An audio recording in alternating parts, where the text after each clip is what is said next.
नमस्कार, स्वागत है आप सभी का। चलिए, आज एक और कॉन्सेप्ट को सिंपल और प्रैक्टिकल तरीके से समझते हैं। आज का वीडियो है उन सबके लिए जो जीएसटी में रजिस्टर्ड हैं या जीएसटी के बारे में सीखना चाहते हैं। आज हम एक बहुत ही प्रैक्टिकल और इम्पोर्टेंट टॉपिक कवर करेंगे, filing GSTR 1 step by step. ये एक ऐसा टॉपिक है जो हर जीएसटी रजिस्टर्ड बिजनेस को आना चाहिए, चाहे वो एक छोटा ट्रेडर हो, एक मैन्युफैक्चरर हो या एक ऑनलाइन सेलर। अब सवाल ये उठता है, ये जीएसटीआर 1 क्या होता है, इसे कैसे फाइल करते हैं और इसमें क्या क्या गलतियाँ होती हैं। सब कुछ इस एक वीडियो में आएगा। और खूबसूरती ये है कि हम एक रियल कंपनी का एग्जाम्पल लेके चलेंगे ताकि कॉन्सेप्ट सिर्फ थियोरी में नहीं, बिल्कुल प्रैक्टिकल अंदाज में समझ आ जाए। तो बिना समय वेस्ट किए किए चलिए शुरू करते हैं। और अगर आप इस वीडियो को पूरी तरह देख लेंगे तो गारंटी है कि जीएसटीआर 1 फाइलिंग के बारे में आपका कंफ्यूजन बिल्कुल ख़त्म हो जाएगा। तो चलिए स्टार्ट करते हैं। पहले एक बेसिक लेकिन बहुत ज़रूरी सवाल, जीएसटीआर 1 होता क्या है और ये क्यों फाइल करना पड़ता है। तो देखिए, जब भी आप कोई चीज़ बेचते हैं, चाहे किसी कंपनी को चाहे किसी कस्टमर को, तो आप जीएसटी चार्ज करते हैं। अब गवर्नमेंट चाहती है कि आप उन्हें बताओ कि मैंने इस महीने कितनी सेल्स की, कितने इनवॉइसेस बनाए और कितना जीएसटी कलेक्ट किया। ये इन्फॉर्मेशन जीएसटीआर 1 के ज़रिए दी जाती है। सिंपल भाषा में जीएसटीआर 1 एक आउटवर्ड सप्लाई स्टेटमेंट है जो सप्लायर गवर्नमेंट को देता है। अब स्लाइड पर एक बहुत इंपॉर्टेंट फ्लो दिया गया है जो समझना ज़रूरी है। सप्लायर जीएसटीआर 1 फाइल करता है, ये जीएसटी पोर्टल पर चली जाती है, वहाँ से जीएसटीआर 2 भी ऑटोमेटिकली जनरेट हो जाता है। और इसी जीएसटीआर 2 बी के बेसिस पर बायर अपना इनपुट टैक्स क्रेडिट क्लेम करता है। क्या आपने नोटिस किया, अगर आप जीएसटीआर 1 सही नहीं भरते तो आपके बायर को आईटीसी नहीं मिलेगा, मतलब आपकी गलती की सज़ा आपका बायर भुगतेगा। इसलिए जीएसटीआर 1 एक्यूरेट और समय पर फाइल करना सिर्फ लीगल ऑब्लिगेशन नहीं, ये एक बिजनेस रिस्पॉन्सिबिलिटी है। अब देखते हैं हम कौन सी कंपनी का एग्जाम्पल लेके चलेंगे इस पूरे ट्यूटोरियल में। तो दोस्तों, इस ट्यूटोरियल में हम एक इमेजिनरी लेकिन बिल्कुल रियल जैसे कंपनी का एग्जांपल लेंगे, एबीसी टेक्सटाइल्स प्राइवेट लिमिटेड। ये कंपनी सूरत गुजरात में बेस्ड है। और आप जानते हैं कि सूरत इंडिया का टेक्सटाइल हब है। कितनी बड़ी इंडस्ट्री है वहाँ। एबीसी टेक्सटाइल्स एक टेक्सटाइल मैन्युफैक्चरर और एक्सपोर्टर है। और नोटिस करें इनके कस्टमर्स कौन हैं। तीन टाइप्स, पहले बी टू बी डीलर्स, मतलब ऐसे बायर्स जो खुद जीएसटी रजिस्टर्ड हैं और आईटीसी क्लेम करते हैं। दूसरे रिटेल कस्टमर्स, ये सीधे एंड कस्टमर्स हैं, आम लोग जो बिना जीएसटी आईएन के माल खरीदेंगे। तीसरे एक्सपोर्ट बायर्स, मतलब फॉरेन कस्टमर्स जिन्हें माल इंडिया से बाहर जाएगा। ये तीनों टाइप्स का आना बहुत इम्पॉर्टेंट है क्योंकि जीएसटीआर 1 में B to B, B to C और एक्सपोर्ट तीनों के लिए अलग अलग टेबल्स होते हैं। ये एक केस स्टडी है, एक ही कंपनी का एग्जाम्पल इसलिए लिया क्योंकि एबीसी टेक्सटाइल्स के जरिए हम तीनों टाइप्स के ट्रांजैक्शंस कवर कर सकेंगे। अब बड़ा सवाल ये है, how will ABC textiles file GSTR 1। अगली स्लाइड्स में इसी का जवाब मिलेगा स्टेप बाय स्टेप। लेकिन पहले जीएसटीआर 1 की स्ट्रक्चर समझते हैं, क्योंकि इस फॉर्म में क्या क्या आता है ये समझना ज़रूरी है। अब सबसे पहले जीएसटीआर 1 की ओवरऑल स्ट्रक्चर समझते हैं। दोस्तों, ये जीएसटीआर 1 एक सिंगल पेज फॉर्म नहीं है। इसमें कई सारे टेबल्स होते हैं और हर टेबल का एक स्पेसिफिक काम होता है। स्लाइड पर आप जीएसटी पोर्टल का एक इंटरफेस देख रहे हैं जिसमें अलग अलग टेबल्स दिए गए हैं। चलिए इन्हें एक एक करके समझते हैं। टेबल 4 ये बी टू बी इन्वॉइसेस के लिए है, मतलब आपने जो इनवॉइसेस रजिस्टर्ड बायर्स को दिए वो यहाँ जाएंगे। टेबल 5 ये B to C large suppliers के लिए है, यानी ऐसे अनरजिस्टर्ड कस्टमर्स को दी गई हाई वैल्यू सप्लाईज। टेबल 6 ये एक्सपोर्ट्स के लिए है, अगर आपने कुछ विदेश भेजा तो वो यहाँ रिपोर्ट करेंगे। टेबल 7 ये B to C small supplies के लिए है, यानी आम रिटेल कस्टमर्स को दी गई छोटी सप्लाईज। टेबल 8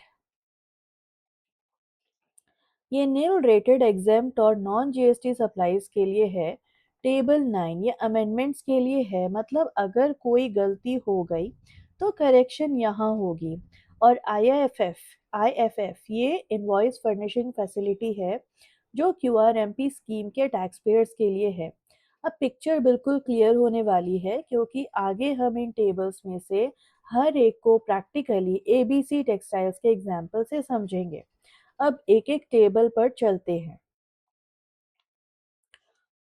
अब सबसे पहले और सबसे इम्पोर्टेंट टेबल, टेबल 4A से 4C, B2B इनवॉइसेस। ये जीएसटीआर 1 का हार्ट है, क्योंकि मोस्ट बिजनेसेस की ज़्यादातर सेल्स B2B होती हैं।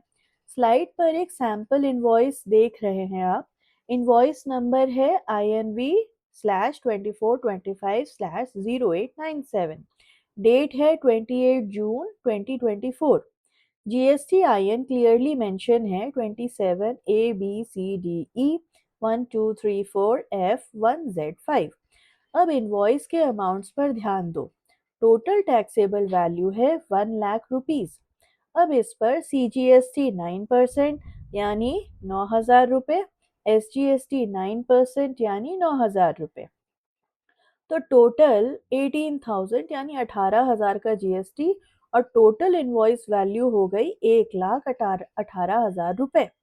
अब ये सीजीएसटी प्लस एसजीएसटी तब लगता है जब सेल इंट्रा स्टेट हो, मतलब गुजरात के बायर को गुजरात से सेल। आईजीएसटी 18% तब लगता है जब इंटर स्टेट हो, से गुजरात से दिल्ली। ये एग्जाम में भी पूछा जाता है।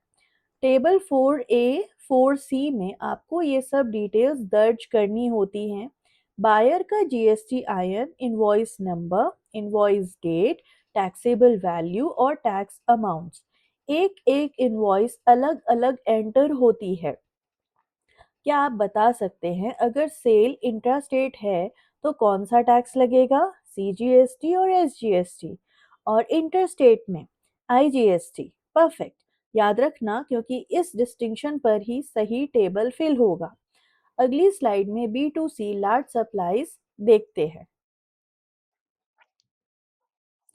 अब आते हैं टेबल 5 पर, B to C large supplies. ये थोड़ा इंटरेस्टिंग है और यहीं पर ज़्यादातर स्टूडेंट्स कंफ्यूज हो जाते हैं। बी टू सी मतलब बिजनेस टू कंज्यूमर, यानी ऐसे कस्टमर्स जो जीएसटी रजिस्टर्ड नहीं हैं, आम लोग। अब इन अनरजिस्टर्ड कस्टमर्स के बारे में अलग अलग इनवॉइस रिपोर्ट करना ज़रूरी क्यों होगा? और हाँ, क्यों नहीं हुआ अनरजिस्टर्ड बायर्स की डिटेल्स एंटर करना इन टेबल 4 में? क्योंकि उनका जीएसटी आयन ही नहीं है। तो टेबल 5 अनरजिस्टर्ड कस्टमर्स की हाई वैल्यू इंटरस्टेट सप्लाईज के लिए है। और यहाँ एक स्पेसिफिक थ्रेशोल्ड कंडीशन है, जो स्लाइड पर क्लियरली दिख रही है। इनवॉइस वैल्यू 2.5 लाख से ऊपर हो। अगर किसी अनरजिस्टर्ड कस्टमर को आपने 3 लाख का माल गुजरात से महाराष्ट्र भेजा, तो वो टेबल 5 में जाएगा इनवॉइस वाइज। स्लाइड पर एग्जाम्पल में देखो, कस्टमर इनवॉइस है ₹3 लाख। ये इंटरस्टेट सेल है और threshold condition is ₹2.5 lakh fulfil हो रही है, तो यही ट्रांजैक्शन टेबल 5 में जाएगा। अगर अमाउंट 2.5 लाख से कम है इंटरस्टेट में, तब टेबल 7 में जाएगा B to C small supplies. वो आगे समझेंगे। पहले देखते हैं टेबल 6, जो एबीसी टेक्सटाइल्स जैसे एक्सपोर्टर्स के लिए बहुत रेलेवेंट है। अब आते हैं एक बहुत इंपॉर्टेंट टेबल पर, टेबल 6 एक्सपोर्ट्स। और दोस्तों, एबीसी टेक्सटाइल्स के लिए ये बिल्कुल रेलेवेंट है, क्योंकि वो एक्सपोर्ट भी करता है। एक्सपोर्ट को जीएसटी में ज़ीरो रेटेड सप्लाई कहा जाता है, मतलब एक्सपोर्ट पर जीएसटी रेट ज़ीरो होता है, लेकिन इसका ये मतलब नहीं कि गवर्नमेंट को कुछ नहीं बताना। रिपोर्टिंग ज़रूरी है, सिर्फ टैक्स रेट ज़ीरो है। स्लाइड पर टेबल 6 के अंदर 5 कैटेगरीज दी गई हैं। पहली है ज़ीरो रेटेड सप्लाईज, जो डायरेक्टली एक्सपोर्ट है। दूसरी है डीम्ड एक्सपोर्ट्स, कुछ स्पेशल कैटेगरीज जैसे कि सेज स्पेशल इकोनॉमिक जोन को सप्लाई भी एक्सपोर्ट मानी जाती है। तीसरी है LUT, लेटर ऑफ अंडरटेकिंग। यहाँ एक इम्पॉर्टेंट डिसीजन आता है। अगर आप एक्सपोर्ट LUT के साथ कर रहे हैं, जो कि ज़्यादातर एक्सपोर्टर्स करते हैं, तो आप without payment of tax category में एक्सपोर्ट करेंगे। मतलब माल भेजना, टैक्स नहीं देना और बाद में ITC रिफंड लेना। लेकिन अगर LUT नहीं लिया तो with payment of tax category में आएगा और आप रिफंड क्लेम करोगे। ये एग्जाम में भी पूछा जाता है। LUT के साथ एक्सपोर्ट जीरो टैक्स पे, विदाउट LUT टैक्स पे करो, फिर रिफंड लो। ABC टेक्सटाइल एक्सपोर्ट करता है तो LUT लेना समझदारी की बात है। आगे टेबल 7 देखते हैं। अब टेबल 7 B2C स्मॉल सप्लाईज, ये थोड़ा सिंपलर है कंपेयर टू पहले वाले टेबल्स, लेकिन कॉन्सेप्ट समझना इम्पॉर्टेंट है। दोस्तों सोचिए कि एक मैन्युफैक्चरर है जो छोटी छोटी दुकानों को माल बेचता है, और इन कस्टमर्स में से कोई रजिस्टर्ड नहीं है। ये सब रिटेल कस्टमर्स, कंज्यूमर्स हैं, सॉरी। हर कस्टमर को अलग इनवॉइस तो मिलती है, लेकिन क्या GSTR 1 में भी हर एक अनरजिस्टर्ड कस्टमर की डिटेल्स अलग अलग देनी पड़ेगी? नहीं। स्लाइड पर क्लियरली तीन बॉक्सेस दिखाए गए हैं। पहला है लोकल सेल्स, यानी कि सेम स्टेट के रिटेल कस्टमर्स। दूसरा है स्मॉल इंटरस्टेट सेल्स, यानी कि दूसरे स्टेट के अनरजिस्टर्ड कस्टमर्स को छोटी वैल्यू की सेल्स, यानी ₹2.5 लाख से कम। और तीसरा बॉक्स है इनवॉइस एग्रीगेशन। ये एग्रीगेशन कॉन्सेप्ट ही टेबल 7 की स्पेशलिटी है। अलग अलग छोटे इनवॉइसेस इंडिविजुअली एंटर करने की ज़रूरत नहीं। इन्हें स्टेट वाइज एक समरी में क्लब करके रिपोर्ट करते हैं। मतलब एक कंसोलिडेटेड एंट्री, स्टेट का नाम, टैक्सेबल वैल्यू और टैक्स, बस इतना काफ़ी है। ये सिस्टम कंप्लायंस को सिंपल बनाता है छोटे बिजनेसेस के लिए। रिटेल इनवॉइसेस एक एक एंटर करो तो GSTR 1 भरना मुश्किल हो जाता। एग्रीगेशन से काम आसान हो गया। आगे देखते हैं टेबल 8।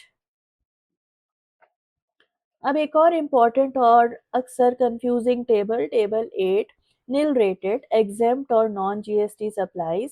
ये तीन टर्म्स हैं जो सुनने में सिमिलर लगते हैं, लेकिन एक्चुअली अलग अलग होते हैं।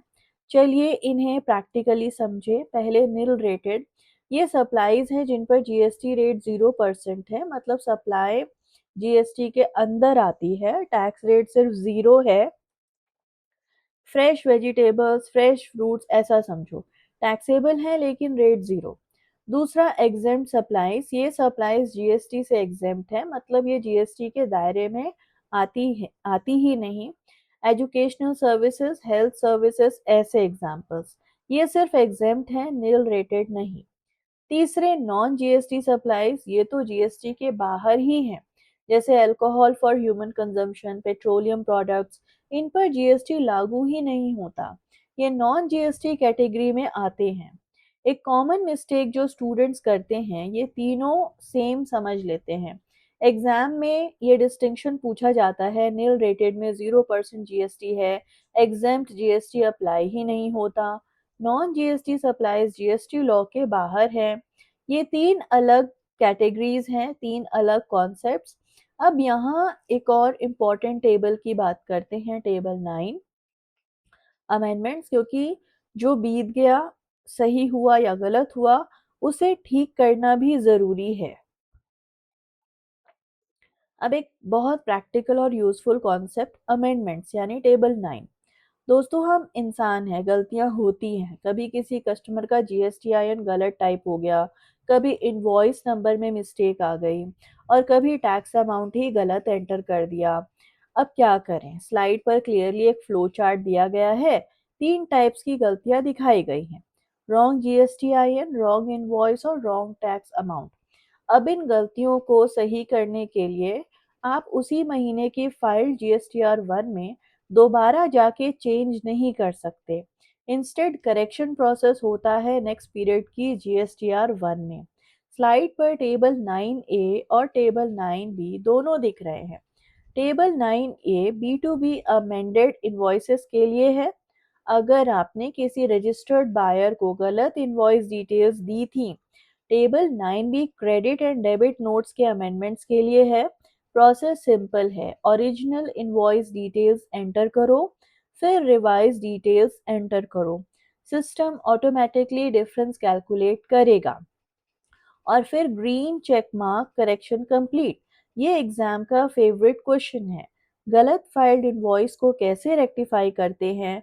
Table 9A through amendment process याद रख लेना। अब एक और इंटरेस्टिंग कॉन्सेप्ट देखते हैं, आईएफएफ यानी इनवॉइस फर्निशिंग फैसिलिटी, जो क्यूआरएमपी स्कीम के टैक्स पेयर्स के लिए है। अब एक कॉन्सेप्ट जो रिलेटिवली नया है लेकिन बहुत यूज़फुल है, इनवॉइस फर्निशिंग फैसिलिटी यानी कि आईएफएफ, जो क्यूआरएमपी स्कीम का हिस्सा है। पहले क्यूआरएमपी समझते हैं। क्यूआरएमपी मतलब क्वार्टरली रिटर्न मंथली पेमेंट। ये स्कीम उन स्मॉल टैक्स पेयर्स के लिए है जिनकी एनुअल टर्नओवर 5 करोड़ रुपए से कम है। इन्हें मंथली रिटर्न फाइल करने की ज़रूरत नहीं। क्वार्टरली रिटर्न फाइल कर सकते हैं, लेकिन टैक्स मंथली पे करना पड़ता है। अब प्रॉब्लम ये थी, अगर क्वार्टरली रिटर्न फाइल करते हैं तो बायर का जीएसटीआर 2B भी क्वार्टर के एंड में अपडेट होगा। यानी बायर को आईटीसी 3 महीने बाद मिलेगा। ये बायर्स के लिए प्रॉब्लम था। इसी सोल्यूशन के लिए आईएफएफआई स्लाइड पर एक क्लीन टाइमलाइन डायग्राम दिया गया है। M1, M2, M3, M4, M5, M6 मतलब मंथ 1 से लेके मंथ 6। हर महीने के अपलोड एरोज और एंड महीने क्वार्टरली रिटर्न। आईएफएफ से सप्लायर क्वार्टरली फाइलर होते हुए भी B2B इनवॉइसेस मंथली अपलोड कर सकता है, ऑप्शनल है। सॉरी। इससे बायर का जीएसटीआर 2B मंथली अपडेट होता रहता है और उन्हें आईटीसी जल्दी मिलती है। आईएफएफ के फायदे, reduced compliance burden, improved cash flow management क्योंकि बायर्स को जल्दी आईटीसी मिलती है, सिंप्लीफाइड रिटर्न प्रोसेस और लोअर पेनल्टीज और लिटिगेशन रिस्क। ये concept CA foundation, BCom, MBA सब में इम्पोर्टेंट है। अब देखते हैं क्या क्या गलतियां लोगों से जीएसटीआर 1 में होती है। तो सबसे इम्पोर्टेंट स्लाइड है कॉमन जीएसटीआर 1 मिस्टेक्स। ये स्लाइड अगर आप ध्यान से सुन लें तो बहुत बड़ी परेशानी से बच सकते हैं। पहली गलती, डुप्लीकेट इनवॉइस। कभी कभी सेम इनवॉइस 2 बार अपलोड हो जाती है। केयरलेसनेस से या रिकॉन्सिलेशन नहीं करने से बायर का आईटीसी डबल हो जाता है, जो बाद में नोटिस कॉज करता है। दूसरी गलती, रॉन्ग जीएसटीआईएन। आपने बायर का जीएसटीआईएन गलत एंटर किया। अब बायर के जीएसटीआर 2B में इनवॉइस शो नहीं होगी, आईटीसी ब्लॉक हो जाएगा और बायर नाराज होगा। Always verify GSTIN before entering. तीसरी गलती, एचएसएन एरर्स। एचएसएन कोड गलत एंटर करना, ये टर्नओवर बेस मैंडेटरी है। गलत एचएसएन से नोटिस आ सकता है। चौथी गलती, टैक्स रेट एरर्स। एक आइटम पर 12% जीएसटी चाहिए था, 18% एंटर कर दिया, या उल्टा। बायर गलत आईटीसी क्लेम करेगा या आप एक्स्ट्रा टैक्स भरते रहेंगे। पांचवी गलती, लेट फाइलिंग। जीएसटीआर 1 की ड्यू डेट मिस करना, लेट फी लगती है पर डे ₹50 नॉर्मल केसेस में। सो नील रिटर्न में भी ₹20। टाइम मैनेजमेंट जरूरी है।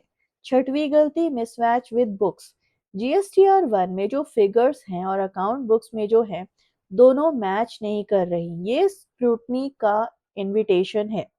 ये सब गलतियां एक्चुअली एक चेकलिस्ट बना देती हैं। फाइलिंग के बाद हमेशा वेरीफाई करो कि कोई मिसमैच तो नहीं। आगे देखते हैं पूरा फाइलिंग वर्कफ्लो एक साथ। अब पिक्चर एकदम क्लियर हो गई। चलिए पूरा फाइलिंग वर्कफ्लो एक बार देख लेते हैं, स्टेप बाय स्टेप, बिल्कुल एबीसी टेक्सटाइल के एग्जाम्पल से। स्लाइड पर एक ब्यूटीफुल 8 स्टेप वर्कफ्लो दिखाया गया है। इन्हें सीक्वेंशली समझें। स्टेप 1, एबीसी टेक्सटाइल, बिजनेस शुरू होता है, ये सप्लायर है। स्टेप 2, सेल्स, महीने भर में जो भी सेल्स हुई उनकी लिस्ट तैयार करो। B B to C, export, 3 categories. Step 3, invoice preparation, हर सेल के लिए प्रॉपर जीएसटी इनवॉइस बनाओ। Correct GST IN, HSN code, tax amount. ये स्टेप मोस्ट इम्पॉर्टेंट है क्योंकि बाकी सब इसी पर डिपेंड करता है। Step 4, portal login. GST portal पर जाओ, gst.gov.in, अपनी क्रेडेंशियल से लॉगिन करो। Step 5, upload invoices. सही टेबल में सही इनवॉइसेस अपलोड करो। बी टू बी के लिए table 4, B to C large के लिए टेबल 5, एक्सपोर्ट्स के लिए टेबल 6 और बाकी। Step 6, validation. पोर्टल खुद चेक करता है कि डेटा करेक्टली एंटर्ड है या नहीं। एरर्स दिख जाएंगे। Step 7, submit. सब कुछ वेरीफाई होने के बाद सबमिट बटन दबाओ। Step 8, file with DSE EVC। इस पर मैंने पहले ही बना रखा है, you can check it. Final step, या तो डिजिटल सिग्नेचर सर्टिफिकेट से साइन करो या इलेक्ट्रॉनिक वेरिफिकेशन कोड से। इसके बाद GSTR1 ऑफिशियली फाइल्ड मानी जाएगी। ये पूरा प्रोसेस एक बार करोगे तो सेकंड टाइम बहुत आसान लगेगा। आगे फाइलिंग कैलेंडर देखते हैं क्योंकि टाइमिंग भी उतनी ही इम्पोर्टेंट है। तो एक बहुत ही प्रैक्टिकल स्लाइड है ये, प्रैक्टिकल फाइलिंग कैलेंडर। क्योंकि GSTR1 सिर्फ सही भरना ही ज़रूरी नहीं, सही टाइम पर भरना भी उतना ही ज़रूरी है। स्लाइड पर एक कैलेंडर दिया गया है जिसमें 3 टाइप्स की मार्किंग्स हैं। पहली ब्लू डॉट है इनवॉइस अपलोड की, दूसरी ऑरेंज स्टार है GSTR1 ड्यू डेट की, और तीसरी चेक मार्क है QRMP ड्यू डेट्स की। मंथली फाइलर्स के लिए, यानी जिनकी एनुअल टर्नओवर ₹5 करोड़ से ज़्यादा है, GSTR1 मंथली फाइल होती है। ड्यू डेट जनरली अगले महीने की 11th को होती है। मतलब जुलाई की सेल्स की GSTR1 11 अगस्त तक फाइल करनी है। क्वार्टरली फाइलर्स के लिए QRMP स्कीम वाले क्वार्टरली रिटर्न फाइल होती है। ड्यू डेट जनरली क्वार्टर खत्म होने के अगले महीने की 13th, मतलब अप्रैल जून क्वार्टर की GSTR1 13th जुलाई तक। और IFF ऑप्शनल मंथली में पहले महीने का इनवॉइस अपलोड होता है। कैलेंडर में आप क्लियरली देख सकते हैं कि कौन से डेट्स स्टार हैं, वो ड्यू डेट्स हैं, कौन से डॉट्स हैं, वो अपलोड माइलस्टोन्स, और check marks final filing confirmation. एक प्रैक्टिकल टिप, अपने फ़ोन में ये ड्यू डेट्स रिमाइंडर सेट कर लो। लेट फाइलिंग की हैबिट एक बार बन गई तो लेट फीस एक्यूमुलेट होती रहती है। डिसिप्लिन रखें, डेडलाइन मिस मत करें। अब फाइनल केस स्टडी पर चलते हैं। ABC टेक्सटाइल्स का पूरा पिक्चर देखें एक ही स्लाइड में। तो दोस्तों, अब हम इस ट्यूटोरियल के सबसे सेटिस्फाइंग पार्ट पर हैं, फाइनल केस स्टडी, जिसमें ABC टेक्सटाइल्स ने सब कुछ सक्सेसफुली कर दिया। चलिए देखें क्या क्या हुआ। ABC टेक्सटाइल ने इस महीने 3 टाइप की सेल्स की। पहले B2B इनवॉइसेस फाइल की। टेबल 4 में रजिस्टर्ड डीलर्स को दिए गए इनवॉइसेस एक्यूरेटली रिपोर्ट हो गए, ग्रीन चेक मार्क। दूसरे B2C इनवॉइसेस रिटेल कस्टमर्स को जो सेल्स हुई, वो टेबल 5 और टेबल 7 में अप्रोप्रिएटली रिपोर्ट की गई थ्रेशहोल्ड के हिसाब से, ग्रीन चेक मार्क। तीसरे एक्सपोर्ट इनवॉइसेस टेबल 6 में फाइल की गई LUT के साथ, zero tax proper reporting, green check mark. लेकिन एक इनवॉइस में गलती थी, GSTIN रॉन्ग एंटर हुआ था एक बायर का। तो क्या किया ABC टेक्सटाइल्स ने? घबराने की जरूरत नहीं, टेबल 9A यूज किया, अमेंडमेंट एंट्री दी, करेक्शन हो गई, green check mark. ABC textiles QRMP scheme में भी है, इसलिए IFF यूज किया। मंथली इनवॉइसेस अपलोड किए ताकि बायर्स को जल्दी ITC मिल सके, ग्रीन चेक मार्क। और सबसे इम्पोर्टेंट रिजल्ट स्लाइड के राइट साइड पर देखो, बायर सक्सेसफुली रिसीव्स ITC, मतलब बायर का काम भी हो गया, उनका ITC ब्लॉक नहीं हुआ। यही तो GSTR1 की असली सफलता है। ये थी ABC टेक्सटाइल्स की कंप्लीट GSTR1 जर्नी। अब फाइनल स्लाइड पर चलते हैं, पूरा समरी एक जगह। तो दोस्तों, आज की इस कॉम्प्रहेंसिव जर्नी के एंड में समरी स्लाइड है, जो आज हमने सीखा उसका एक क्विक रिकैप। GSTR1 एक आउटवर्ड सप्लाई स्टेटमेंट है। इसका पर्पस है अपनी सेल्स की कंप्लीट रिपोर्टिंग गवर्नमेंट को देना, ताकि सिस्टम ट्रांसपेरेंट रहे और बायर का ITC स्मूथ फ्लो करे। B2B टेबल 4 में रजिस्टर्ड बायर्स के इंडिविजुअल इनवॉइसेस। B2C टेबल 5 में high value interstate unregistered sales. Table 7 में small consolidated B2C। Exports table 6 में विद और विदाउट टैक्स के ऑप्शंस के साथ। नील, एग्जेम्प्ट, नॉन जीएसटी टेबल 8 में अलग अलग कैटेगरीज में। अमेंडमेंट्स टेबल 9A और 9B से करेक्शन। आईएफएफ क्यूआरएमपी फाइलर्स के लिए monthly invoice upload. Common mistakes, duplicate invoices, wrong GSTIN, HSN errors, tax rate mistakes, late filing, book mismatch, सबसे बचना है। और filing timeline monthly, 11th, quarterly, 13th। Slide पर सबसे नीचे जो लाइन है वो इस पूरे लेक्चर का एसेंस है। Accurate GSTR1 filing ensures that your buyers receives input tax credit without any issues and helps your business remain GST compliant। ये एक लाइन याद रख लेना। GSTR1 सिर्फ अपनी ऑब्लिगेशन नहीं, यह आपके बायर के लिए भी बहुत क्रिटिकल है। ये था आज का कंप्लीट GSTR1 ट्यूटोरियल। तब तक keep learning, keep growing. Thank you for watching this video till the end. I truly appreciate your time and support. Bye bye.